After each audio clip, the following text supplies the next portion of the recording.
And this morning, Jen Ryan Brown will be offering our reading. This reading this morning is from Rebecca Parker from her book that she wrote with Rita Nakashima Brock from Saving Paradise. Jen.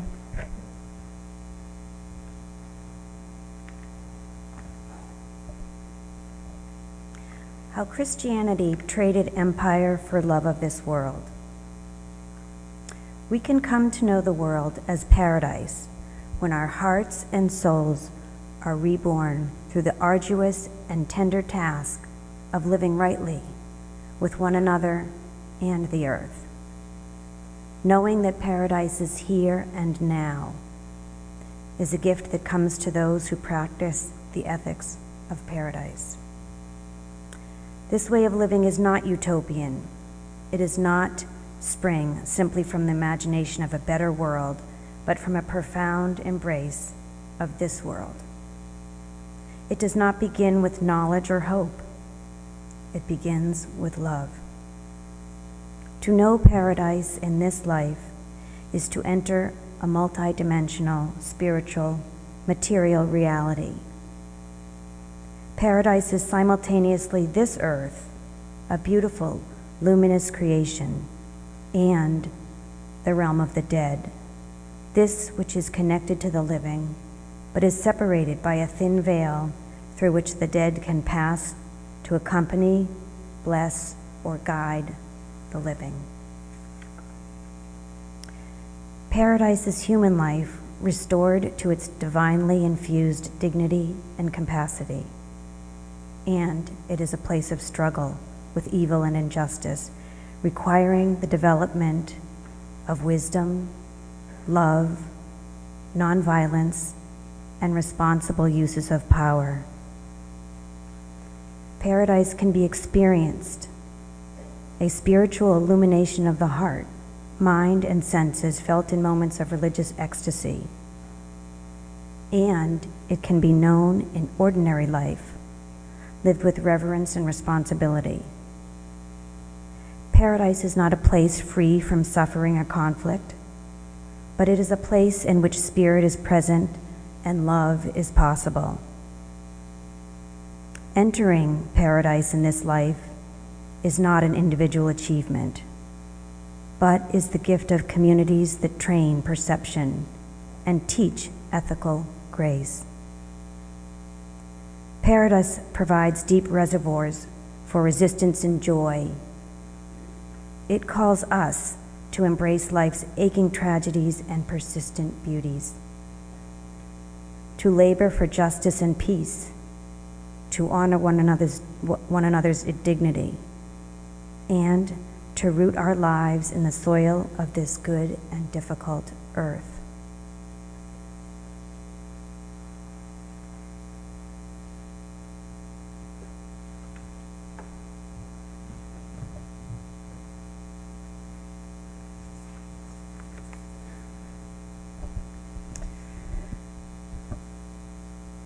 We were sitting in the sparse dorm basement of South Hall, waiting for our laundry to finish, having abandoned our biology homework on the table next to us. It was the fall of my freshman year in college, and Liz, my biology lab partner, and I were having tea and working on our homework late one night when she started asking about my church.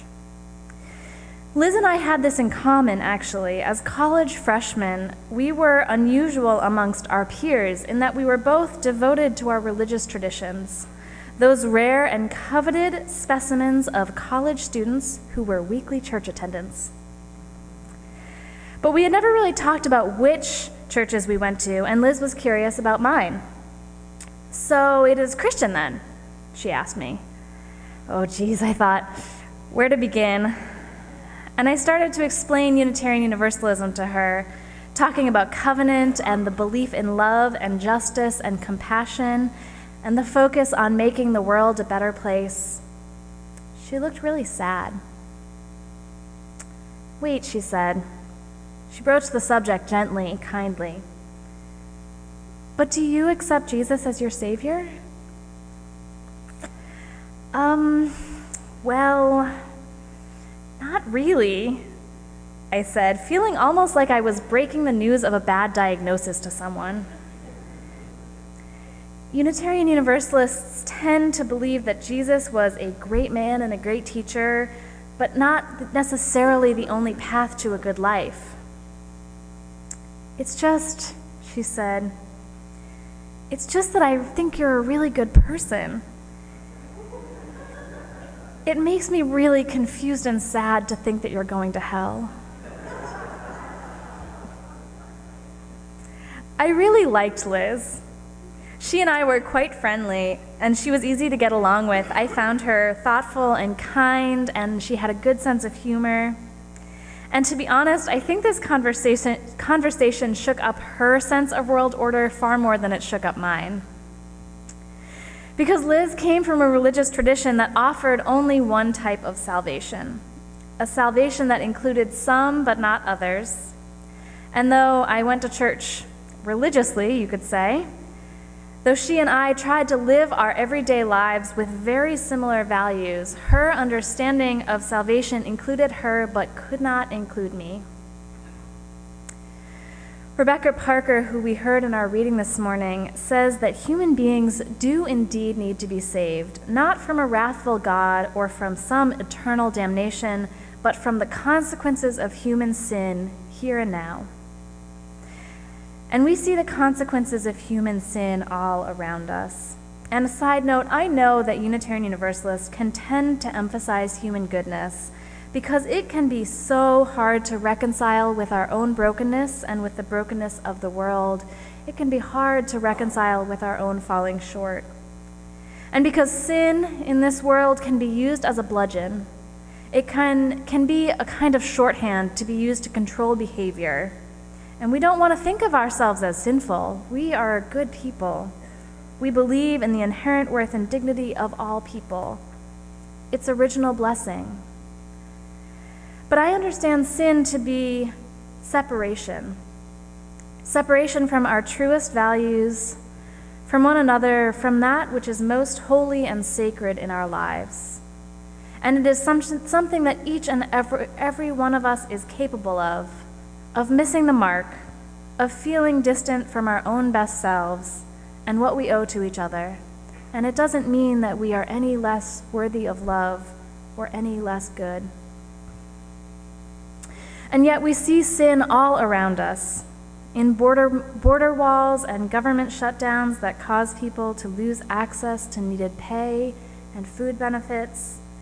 We see sin in corporate greed and in an economy that values profit over people, in violence, in abuse, in oppression. And my friends, I believe we do need some saving, some healing from these forces that would separate us.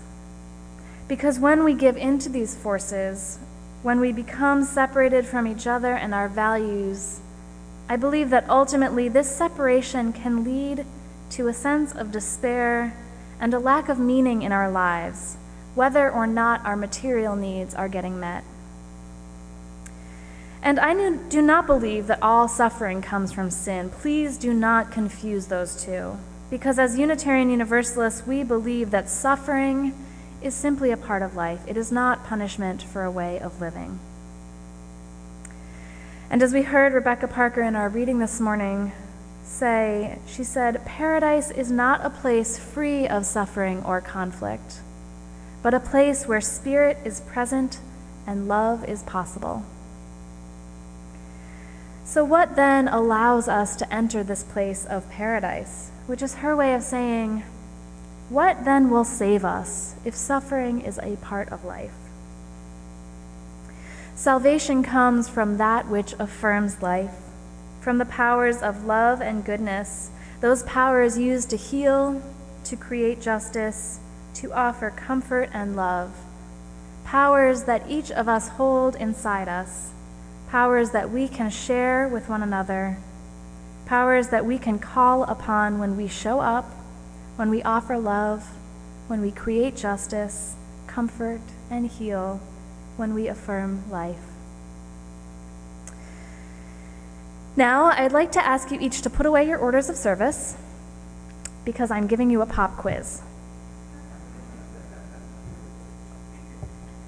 Okay. Do not look at your order of service. I'm serious. So what does universalist refer to, as in Unitarian Universalist? A, universalists believe in the universe as the creator. B, universalists believe in universal salvation, as in no one goes to hell.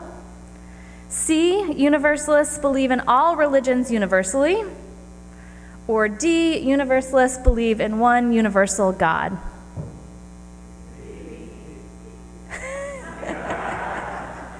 Shall I go over which is which again? It was B. Universalists believe in universal salvation, as in no one goes to hell. And historically, our Universalist ancestors believed, as they began to articulate a Universalist theology in the early 1800s, that if God were a loving parental figure, as they had been taught, then why would a loving God send any of God's children to suffer eternally? And furthermore, they argued, good people, if they were truly good, I like this logical argument, good people, if they were truly good, could not be eternally happy if they knew that some souls were eternally suffering. And if they were happy, then they wouldn't be good people, so therefore they wouldn't be happy, and then it wouldn't be heaven, right? Now, I don't know what happens when we die, and my own personal conception of God looks a lot less like a decisive puppeteer and a lot more like a loving force calling us toward one another, a witness, a presence, a sense of being part of something greater than ourselves. It looks like community, wholeness, justice, love, mystery. But what I love about this historical view of universalism, and what I love that it has to offer me, is that it reminds me that we cannot be saved unless we all are saved. We cannot be free unless all of us are free. That our liberation, our healing, our salvation is intertwined and interdependent with one another. It is intertwined right here, right now, in this life and on this earth. And we are called to create paradise here and now, which is not a place that is free from suffering, but is a place where we resist injustice, where we use our powers to heal and not to hurt, and where spirit is present and love is possible.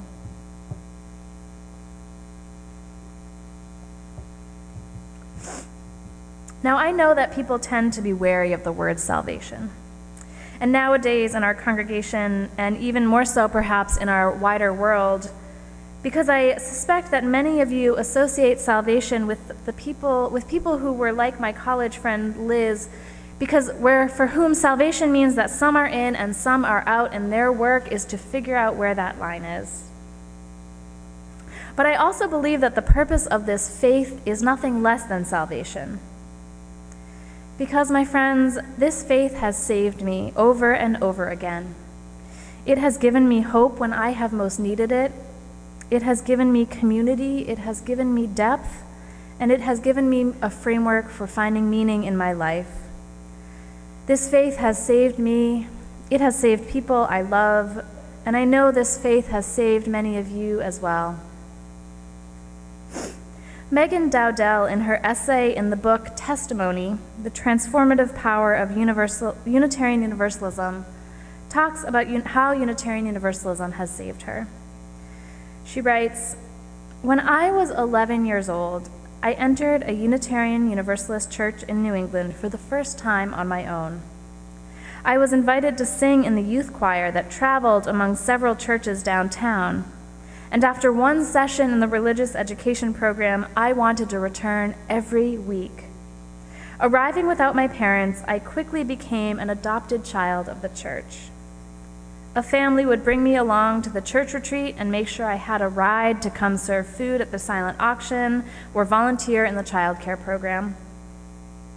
Looking back, I wonder what the members must have thought about this young girl who was always the first to arrive and the last to leave. Of course, what they didn't know then was that my home was not a safe place. I suffered consistent abuse by my father and prolonged periods of silence and neglect. Some might call this hell. Megan goes on to talk about the ways that her church saved her over and over again when she was coming out as queer as a teenager, and she was invited to co-chair their welcoming committee team, when the trusted adults offered her support and opportunities, with her minister offering pastoral care and encouragement to begin healing the wounds of her childhood. She closed, "Through Unitarian Universalism, I grew into a kind of vision of family and community that condemns violence of all kinds and releases the desire for retribution that would keep me further away from my own flourishing and well-being. As a Unitarian Universalist, I cannot claim a God who simply damns those who do bad things to go to hell. Instead, I find myself saved in a community that wishes to build up a world of justice, mercy, and compassion for all, knowing that I am not the last to need saving." When I think about the transformative power of Unitarian Universalism, I think also about the Our Whole Lives program, or OWL, which is our comprehensive sexuality education program offered nationally as a lifespan program. We offer it in this congregation for seventh graders and have also begun offering it for kindergartners. And since the 1970s, Unitarian Universalism has been offering comprehensive, inclusive sexuality education that affirms sexuality as a healthy and whole part of life, regardless of gender identity or sexual orientation. And of course, OWL does so much more than teach about sex. It also teaches about communication and boundaries and recognizing unhealthy relationship dynamics. But I am most moved, however, by the fact that during the early years of OWL, when so many religious traditions were condemning LGBTQ people and using the HIV/AIDS crisis to further vilify and condemn the gay community, that the Unitarian Universalist response was to offer more and more inclusive and more comprehensive sexuality education, to widen the circle instead of narrowing it. And I often say that OWL is a life-saving ministry of Unitarian Universalism, and I think that is true, because OWL affirms life, OWL affirms identities, and OWL offers tools for engaging in sexuality and relationships in a way that is as safe as possible, both physically and emotionally. Life-saving, life-affirming salvation. When we create communities that support and affirm life, that harness the power of love to transform our lives, we offer a kind of salvation and healing of the wounds of this broken world that we cannot do alone. Rebecca Parker again writes, "In every situation, love asks, what will serve life? This means human love comes from a growing wisdom about life itself. If one wants to love," she says, "it is life one must seek to fully know. To love is to choose life." My friends, we cannot be saved alone, and we do not have to do it alone. We are saved by love, by community, by faith, by something larger than ourselves. We are saved by that which affirms life in the presence of suffering. We are saved by one another. We are saved when we wield the powers of love for life, for each other, and for love, for justice. May we each be the agents of our own salvation. May it be so, and amen.